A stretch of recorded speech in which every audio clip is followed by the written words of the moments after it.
계시록 1장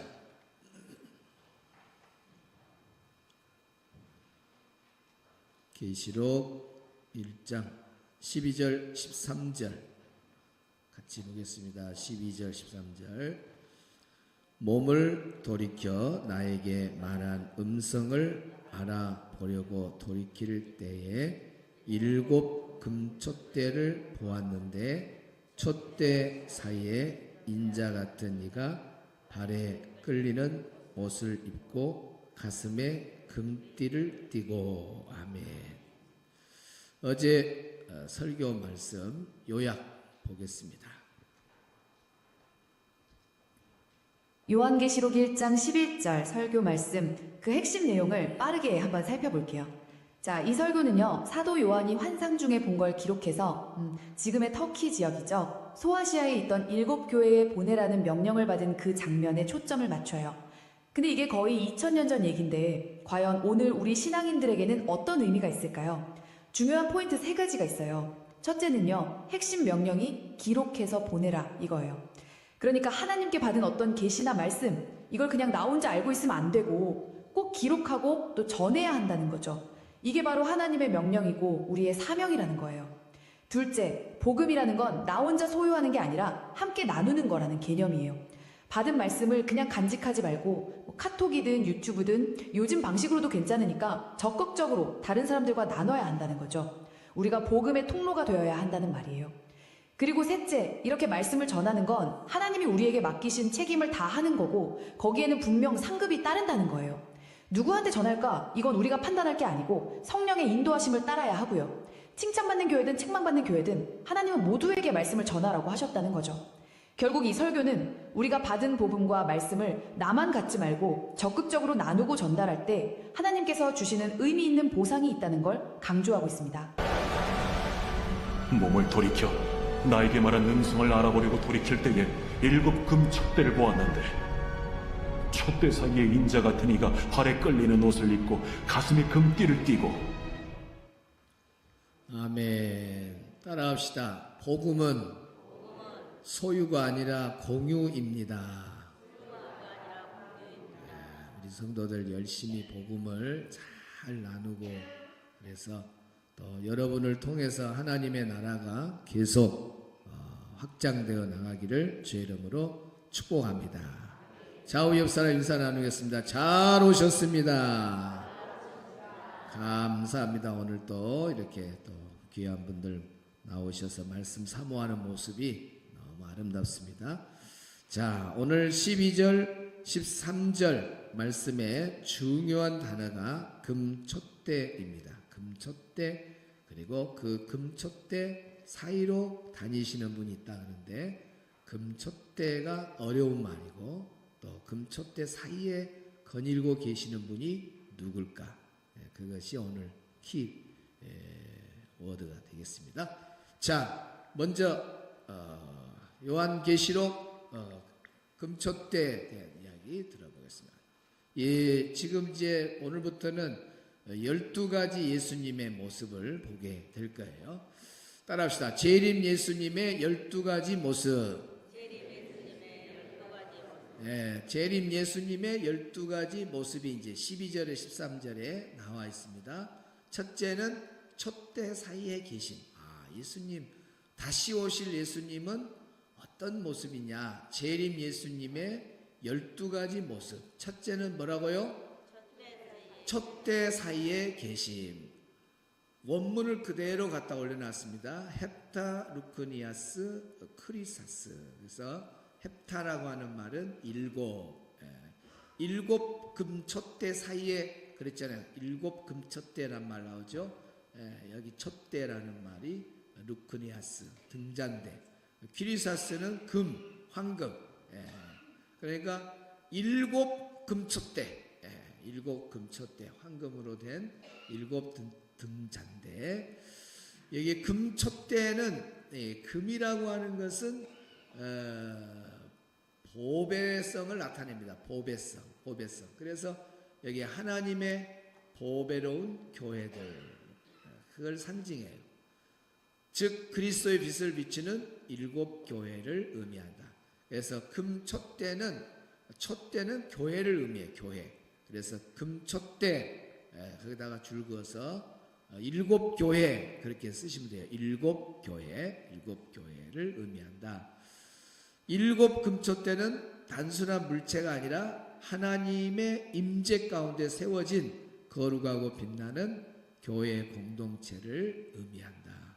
바로 요한계시록을 받는 소아시아 7교회에겐 직접적인 수신자이고, 그리고 오늘날로 말하면 하나님이 세우신 거룩한 교회 모든 공동체에게 해당되는 것이다 하는 겁니다. 자, 그래서 이제 금촛대, 7금촛대는 7교회를 나타낸다. 시작. 7금촛대는 7교회를 나타낸다.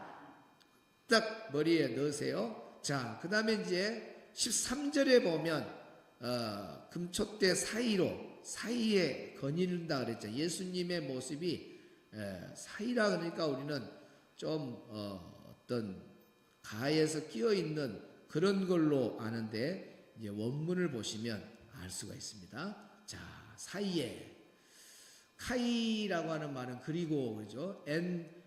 안에 메소 톤 르크니온. 그래서 이 말씀의 뜻에 다 뜻이 나왔지.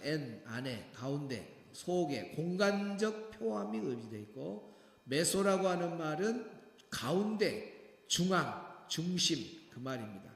그래서 사이에 그 말이 우리는 어디 끼어 있는 그런 한쪽 그렇게 생각하는데 아닙니다. 가운데, 중심, 중앙. 또 여기도 N이나 메소가 다 안에, 가운데, 또 가운데란 말이죠. 다 가운데, 중앙, 중심 그런 뜻입니다. 톤 루크니온 명사 촛대들의 등잔들의 소유격 복수 형태, 촛대 중앙에, 그러니까 여기 직역하면 그 촛대들의 가운데, 중앙 안에 그 교회에 딱 붙이면 되죠. 교회들의 가운데, 중앙에 예수님은 계신다 그 말입니다. 예수님이 저 사이드 밖에 있는 분이 아니고, 교회 어디 밖에 계신 분이 아니고, 뭐라고요? 교회 중앙에 계신 분이에요. 교회 가운데 계신 분입니다. 아멘. 단순히 옆에가 아니라 안에, 가운데 있다는 뜻. 예수님은 교회 밖에 계신 분이 아니라 교회 한가운데 계신다. 중심부를 의미한다. 예수님은 교회의 중심이며 모든 교회의 중심 위치에 서 계신 분이다. 사랑하는 성도 여러분, 우리 예수님은 교회의 중심인 줄 믿으시 바랍니다. 교회 한가운데서 교회를 통치하고 계시는 분이 누구냐? 바로 우리 예수님이시다. 그래서 오늘 여기 13절 말씀 그대로 여기 보면은 촛대 사이에 인자 같은 이가 그랬잖아요. 예수님을 말해요. 예수님이 촛대 사이에 계신다. 그 말은 교회의 한가운데, 교회의 중심에 계셔서 교회를 돌보고 교회를 지키시고 교회를 인도하시는 분이 누구냐? 바로 예수님이시다. 오늘 이 새벽에는 중요한 거 하나, 7금촛대가 7교회를 나타낸다. 그 금촛대 사이에 다니시는 분이 예수님이시다. 그런데 그 예수님은 곁에 계신다 할 때 사이에 있다는 말이 한쪽이 아니라 중심이라는 말. 이 중요한 부분을 여러분이 놓치면 안 되겠습니다. 자, 그러면 첫째로 우리가 묵상할 것은 왜 교회를 금촛대라고 했을까? 금은 방금 설명했듯이 보배성을 나타낸다 그랬습니다. 그래서 모세의 성막, 또 솔로몬의 성전, 그리고 성전 안에 있는 많은 성물들에 보면 금이 많이 들어갔어요. 금이 많이 들어가요. 그래서 이 금은 흔한 것이 아니라 귀하고 참 구하기가 어렵잖아요. 또 가격도 비싸고 보배성을 나타내요. 보배성. 따라합시다. 교회는 보배로운 곳이다. 여러분, 교회가 보배로운 곳인 걸 믿으시기 바랍니다. 교회가 그러면 왜 보배롭느냐? 두 번째, 교회가 왜 그러면 보배롭느냐? 보배로운 예수님의 몸이기 때문에 보배로운 거예요. 예수님이 교회를 향해서 내 몸이다 그랬잖아요. 교회가 내 몸이다 그랬잖아요. 그러면 예수님이 보배로운 분이시니까 교회가 예수님의 몸이기 때문에 당연히 뭐예요? 교회는 보배로울 수밖에 없습니다. 특별히 예수님이 흘리신 보혈의 피로 교회가 세워졌거든요. 그렇지 않습니까? 교회는 예수님의 그 옆구리에서 터져 나온 겁니다. 옆구리. 창으로 옆구리를 찔렀을 때 물과 피가 쏟아졌잖아요. 그 보배로운 피에서 교회가 생긴 거예요. 그러니 교회가 보배로울 수밖에 없는 거예요. 어떤 건물도 화려하게 지어도 보배롭다 그러지 않아요. 서울에 가면 빌딩들이 얼마합니까? 또 서울 인천에 가면 송도라는 신도시는 마치 외국에 온 것처럼 막 빌딩들이 어마어마합니다. 그런데 그렇게 멋진 건물들이 세상에 많이 있어도 야 보배로운 건물 안 해요. 보배롭다는 말은 교회만 보배로운 거예요. 예? 아무리 시골 교회라 할지라도 아니 그냥 전세에 있는 교회라 할지라도 세상 건물과는 전혀 비교할 수 없는 그런 교회라 할지라도 그런 교회가 보배로운 교회지 세상에 화려한 건물이 보배로운 건 아니다. 아무리 좋은 빌딩도 보배롭다 그러지 않아요. 예수님의 몸된 교회만이 보배로운 겁니다. 왜 그렇다고요? 예수님의 보혈로 세워졌기 때문에 교회가 보배롭다. 따라합시다. 예수님의 보혈로 세워진 교회가 보배로운 교회다. 그래서 여러분 지날 때마다 모든 교회를 바라볼 때 야 우리 예수님의 몸된 교회구나. 참 보배로운 교회구나. 시골로 가든 어촌으로 가든 어디에 가든지 십자가가 붙어있고 교회가 세워져 있으면 그 교회는 주님의 몸이에요. 몸. 아름다운 교회, 보배로운 교회입니다.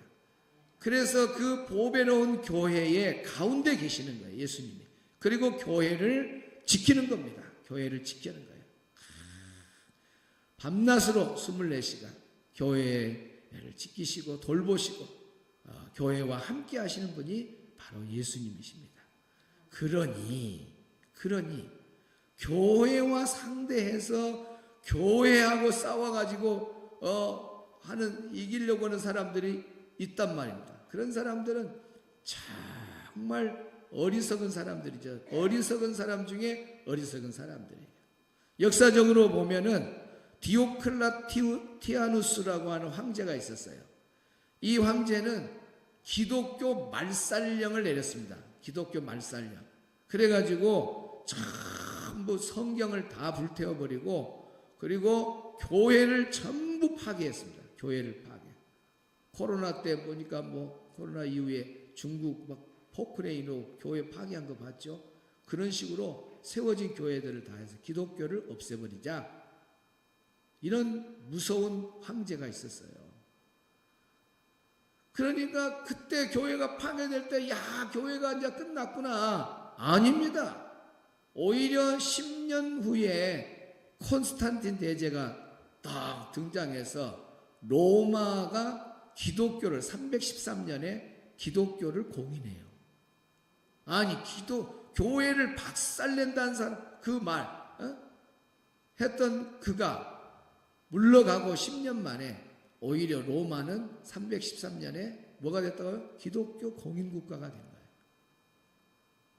또 볼테르라고 하는 사람도 있는데 이 사람은 100년 안에 성경은 사라진다.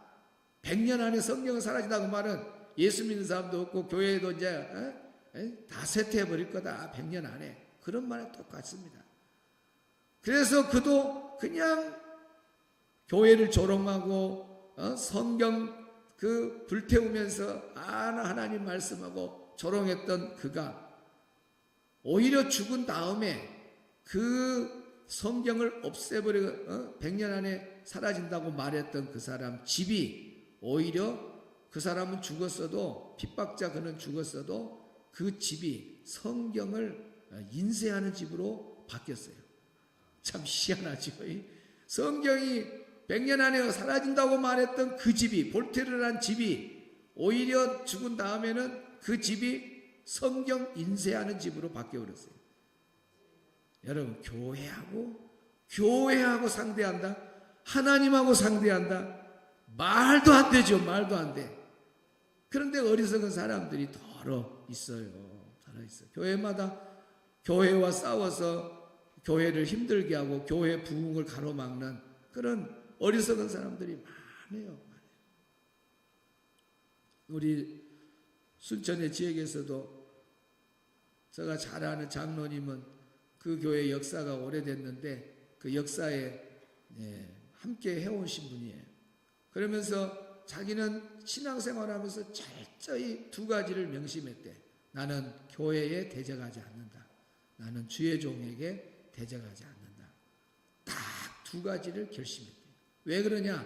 두 눈으로 자기가 봤다는 거예요. 생생하게 이야기를 하는 거예요. 그래서 이름을 대는 거예요. 누구 하고 자기 교회, 그 교회와 싸웠던 사람들 이름을 대면서 마지막 결론을 이야기하는 거예요. 다 저주받고 이렇게 나쁘게 된 그런 모습을 보면서 두렵더라는 거예요. 여러분, 역사적으로나 또 그 교회와 상대해서 했던 사람들 다 마지막이 얼마나 무서운지 몰라요. 그건 하나님이 심판하고 하나님하고 상대하고 예수님의 몸인 그 주인 되신 예수님하고 상대하는데 누가 이겨낼 사람이 있겠습니까? 그런데 어리석은 사람들은 앞잡이가 되고 교회의 핍박자의 그 박해자의 앞잡이가 되는 어리석은 사람들이 덜어 있어요. 참 가슴 아픈 일이 많습니다. 제가 집회를 가면은 그런 데 가면 다 목사님 오시라고 하는 데가 다 보면은 그런 문제가 있는 거예요. 그래서 이제 하나님 말씀 전해서 치료하고 교회를 건강하게 만드는 일이 제가 또 하는 사명 중에 하나인데 아주 참 그런 거 보면 가슴이 너무 아파. 그런 분들이 회개하고 돌아오면 다행이지만은 그러지 아니하고 계속 그 길로 걸어가면 자기뿐만 아니라 함께 했던 무리들까지 가정까지 다 마지막이 좋지 않아요.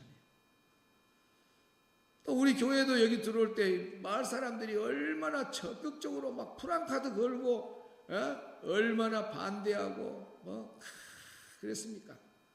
그런데 어느 날 그냥 우리 의견대로 다 따라하고 나중에 알아보니까 동네 소문이 났대.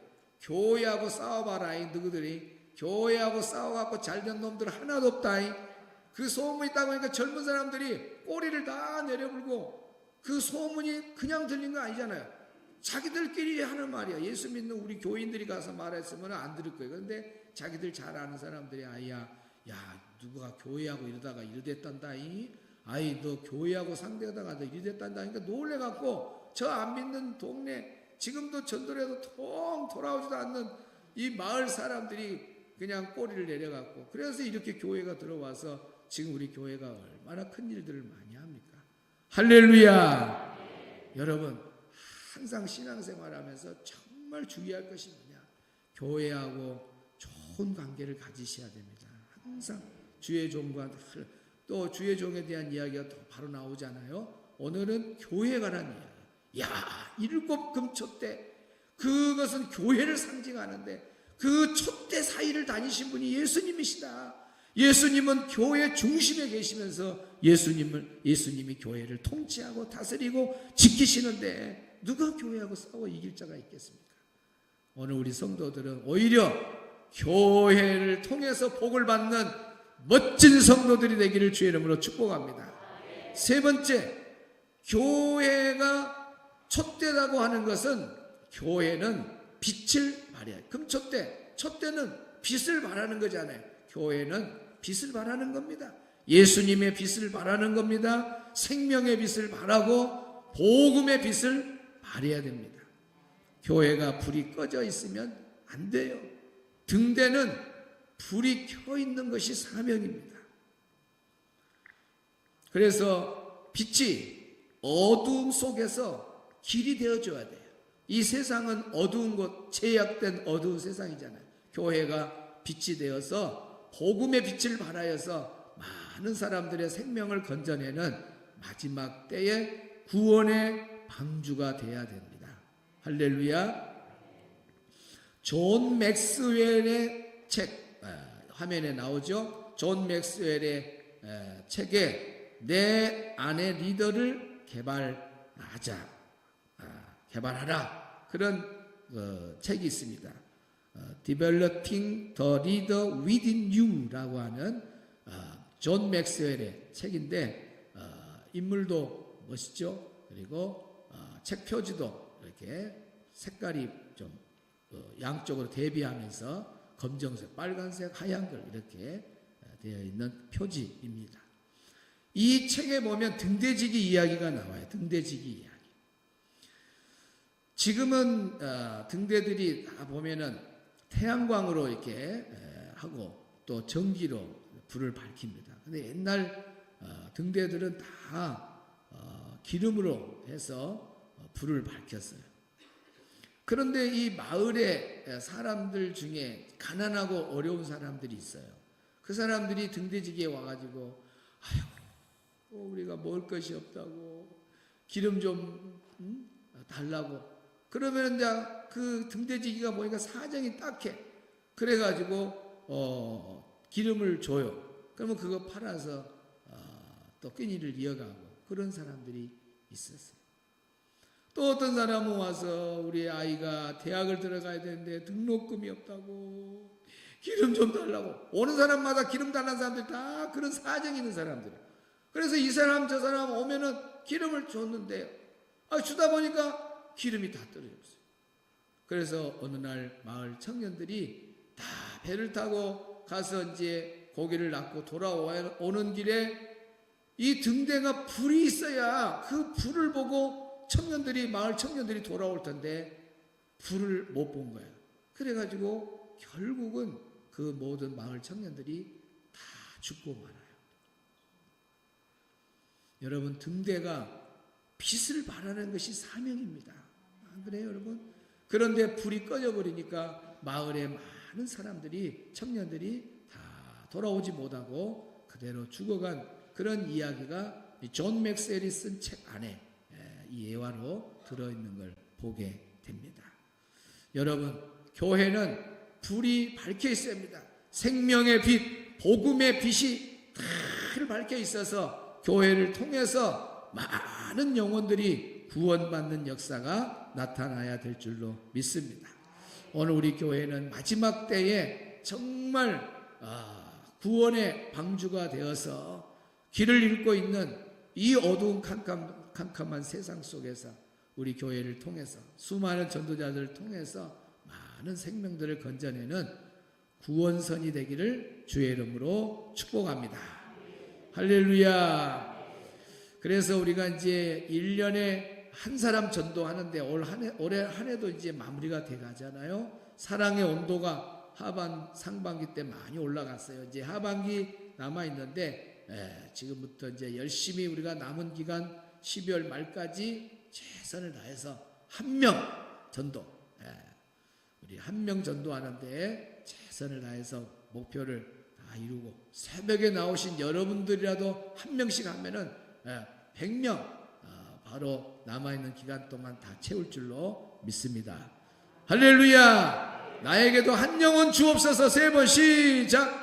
나에게도 한 영혼 주옵소서. 나에게도 한 영혼 주옵소서. 나에게도 한 영혼 주옵소서. 따라합시다. 교회를 사랑하자.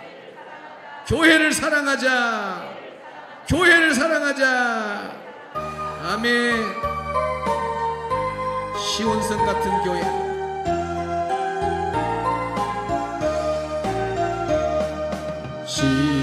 시온성과 같은 교회, 그의 영광 아롭다. 허락하신 말씀대로 주같이 세웠다. 왕석 위에 세운 교회, 흔들 자가 누구랴. 모든 원수 애워싸도 아무 근심 없도다. 생명샘이 솟아나와 모든 성도 마시니 언제든지 흘러넘쳐 부족함이 없도다. 이런 물이 흘러가니 목마른 자 누구랴. 저의 은혜 풍족하여 넘치고도 넘친다.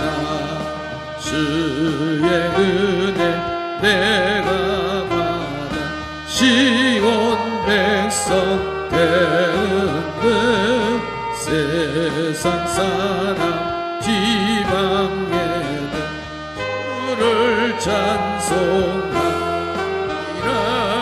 세상 모든 영광 아침 안개 같으나 저의 자녀 아들 복은 영원 무궁하도. 1절 한 번 더 옵니다. 시온 성과 같은 교회 그의 영광 한없다. 허락하신 말씀대로 주가 친히 세웠다. 반석 위에 세운 교회 흔들 자가 누구랴. 모든 원수 애워싸도 아무 근심 없도다. 아멘. 우리 주님 세 번 부르고 기도하고 돌아가십니다.